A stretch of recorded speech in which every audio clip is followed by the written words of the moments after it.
नाव आहे MP विधी महाविद्यालय संभाजीनगर आणि हा प्रस्तावाच्या अनुकूल बाजूने बोलणार आहे.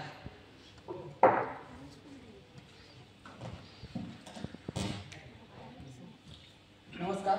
डॉक्टर बाबासाहेब आंबेडकर असं म्हणाले होते की धर्मामध्ये भक्ती हा निश्चितच आत्म्याच्या मुक्तीचा मार्ग असू शकते, परंतु जर का ती राजकारणात आली तर ती कुठेतरी हुकुमशाहीकडे जाते. आणि बाबासाहेबांचं हे वाक्य मला आज कुठेतरी प्रत्यक्षात उतरताना दिसतं. मित्रांनो, मग एक वाक्य असेल की केवळ ईश्वरच आपल्या देशाला असा तारणहार देऊ शकतो, किंवा मग दुसरं, मला आज आता असा विश्वास होत आहे की माझा जन्म हा कुठेतरी या देशाच्या कल्याणाकरता तेही जैविक मार्गाने झालेलाच नाही. हे वाक्य ऐकल्याच्या नंतर आपल्याला कुठेतरी इथं व्यक्तिपूजेचा गंध यायला लागतो आणि आपल्याला वाटायला लागतं की हे वाक्य कुठेतरी एखाद्या राजानं किंवा एखाद्या हुकुमशहानं त्याची जी सत्ता आहे ती कशा प्रकारे योग्य आहे हे सांगण्याकरता बोललेलं असतं. परंतु नाही मित्रांनो, पहिलं वाक्य हे जगातील सर्वात जुनी असलेली लोकशाही इथे असलेले अमेरिका, त्याच्या 2020च्या निवडणुकीत ट्रम्प यांचे राजकीय सल्लागार यांचं ट्विटर आहे, ट्विटरवरचं वाक्य आहे. आणि दुसरं म्हटलं तर 2024च्या निवडणुकीच्या वेळी आपल्या देशाच्या पंतप्रधानांनी दिलेलं वक्तव्य आहे. मित्रांनो, आज या क्षणाला भिड्यांचा जो काही लोकशाहीचा 2024चा अहवाल आहे तो असं दर्शवतो की आज या क्षणाला लोकशाहीला कुठेतरी हुकुमशाहीनं मागं पाडला आहे. आणि एवढंच नव्हे तर 91 हुकुमशाही विरुद्ध 88 लोकशाही हे चित्र. आता या क्षणाला जगामध्ये 44% लोकसंख्या ही कुठेतरी हुकुमशाही शासनामध्ये. आता ह्या क्षणाला जेव्हापासून की लोकशाहीचा अंक मोजला जातो तेव्हापासूनचा सर्वात कमी अंक म्हणजे 5.7 आहे. मित्रांनो, एवढंच नव्हे तर ज्यावेळेस की आपण इकडं लक्षात घेतो आपल्याला एक गोष्ट लक्षात येते की लोकशाहीकडनं हुकुमशाहीकडचा हा जो प्रवास आहे तो कुठेही लष्करी तख्तापाल या मार्गातून आता होतो, तो कुठेतरी लोकशाहीच्या आतूनच होत आहे. आणि त्याच्यासाठी आपण असं म्हणू शकतो की राजकीय शास्त्रज्ञ त्याला एक शब्द देतात, अंतर्गत हुकुमशाही. म्हटलं म्हणजे जिथे की निवडून आलेले नेते हे स्वतः त्या लोकशाहीला कुठेतरी कमकुवत करतात आणि त्यासाठी त्यांनी वापरलेला मार्ग असतो तो म्हटलं म्हणजे व्यक्तिपूजा. जिथे की ज्याची सर्वात मोठा भ्रमच असतो की एकदा निवडून गेलेली व्यक्ती ही कुठलीही संस्था, जबाबदाऱ्या आणि आलोचना यांच्यापुढे. नमस्कार, मी कुमार उद्धव दशरथे विषय सादर करतो, व्यक्तिपूजा ही लोकशाही मूल्यांना मार्ग. मित्रांनो, मला असं वाटतं की या विषयाला ज्यावेळेस की आपण सुरुवात करतो आपल्याला काही प्रश्नांची उत्तर जाणून घेणं महत्त्वाचं. पहिला प्रश्न व्यक्तिपूजा म्हटलं. दुसरा प्रश्न लोकशाहीमध्ये लोकप्रियता असणं गरजेचंच आहे, परंतु ती लोकप्रियता आणि व्यक्तिपूजा यांच्यामध्ये अंतर नाही. तिसरा प्रश्न की ज्यावेळेस की आपण म्हणतो की लोक या व्यक्तिपूजेकडे वळतात तर त्याचे कारण नेमके काय.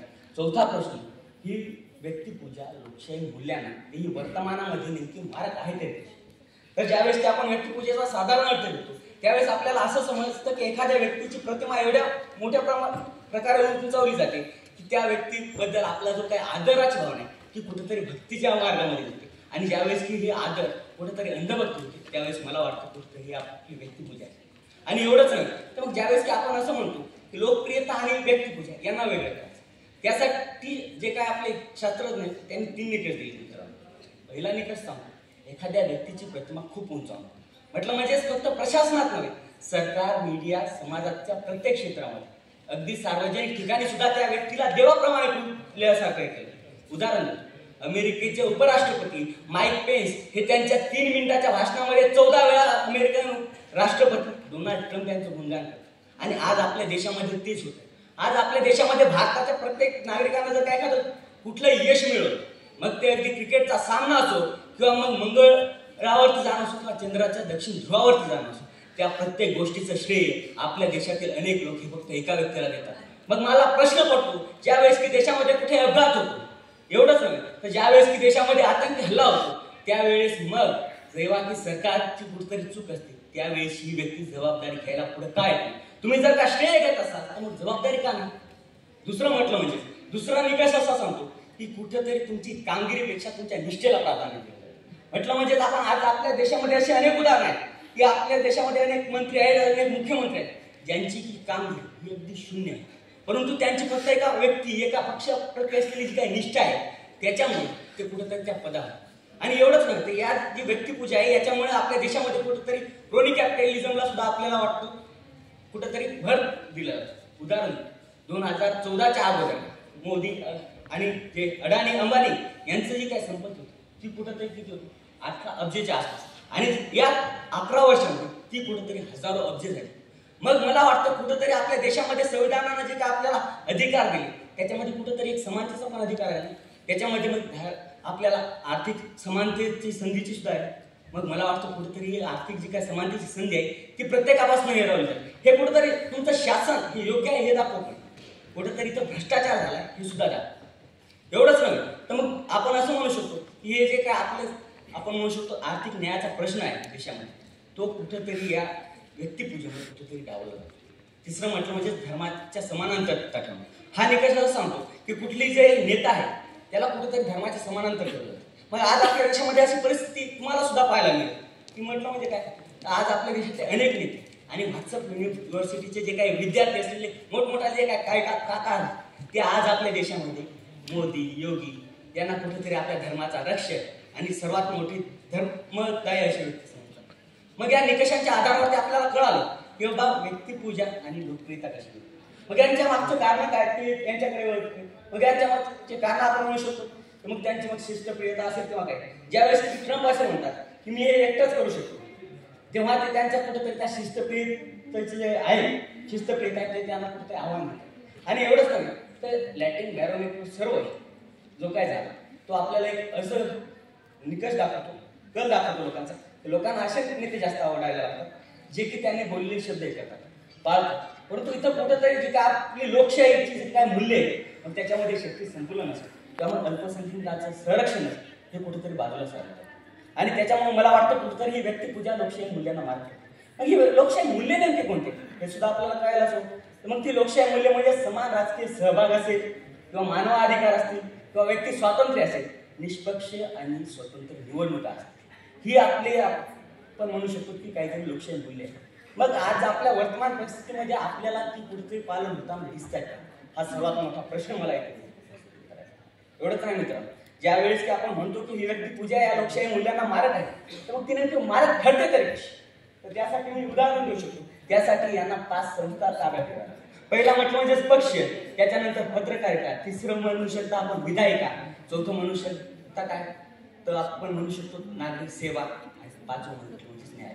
आज ज्यावेळेस एखाद्या व्यक्तीच्या चेहऱ्यावरती एखादी निवडणूक लढवली जाते तेव्हा त्या व्यक्तीचा चेहरा एवढा मोठा झालेला असतो की पक्षामध्ये असलेली कुठलीही असहमती कुठेतरी दाबलेली असते. आणि ज्यावेळेस की आपण विधायिकेवरती येतो त्यावेळेस आपल्याला असं कळतं सर की विधायिकेमध्ये एखाद्या व्यक्तीच्या चेहऱ्यावरती निवडून आल्याच्यानंतर ती व्यक्तीला असं वाटायला लागतं की अपनिश भगवान आहे.